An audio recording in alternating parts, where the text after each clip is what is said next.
kubera ko ibitigiri vy'abandura cakiza coronavirus bitera biduga, ubushikiranganji bw'intwaro hagati mu gihugu, iterambere rusangi n'umutekano buramenyesheje abene gihugu ko ibibanza vyose byo kwiyubikira bakunze kwita sona bihagaritswe vy'imfata kibanza ku gataka kose ku Burundi, kuko navyo biri mu vyorohereza irandagata y'uwo mugera turavye ibitigiri vy'aba bakoraniye muri ivyo bibanza.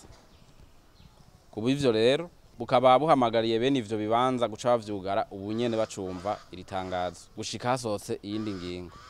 Inzu z'ubutambiro canke imisi mikuru idakenewe vyarahagaritswe vy'imfata kibanza.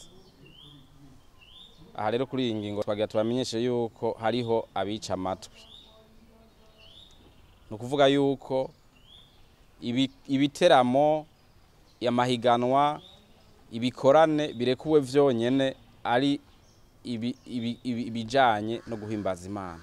Naho nyene bagategerezwa kubahiriza za ngingo zijanye no kwirinda cakiza coronavirus, zimwe zo kutegerana no kwambara udufukamunwa aho bishoboka bose. Ibindi biteramo vyose bijanye no kwinezereza vyarahagaze.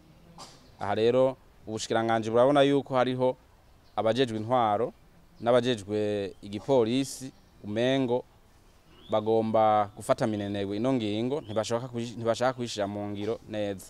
Kuri ino ngingo rero twagira tubamenyeshe yuko ibihano bihambaye bigiye kuzofatirwa uwo muntu ajejwe intwaro, uwo muntu ajejwe igipolisi, bizobonekana yuko mu karere kiwe hari igikorane, hari ibi bikorwa vyo kwinezereza bihuza abantu benshi biriko birahabera ko vyarahagarizwa.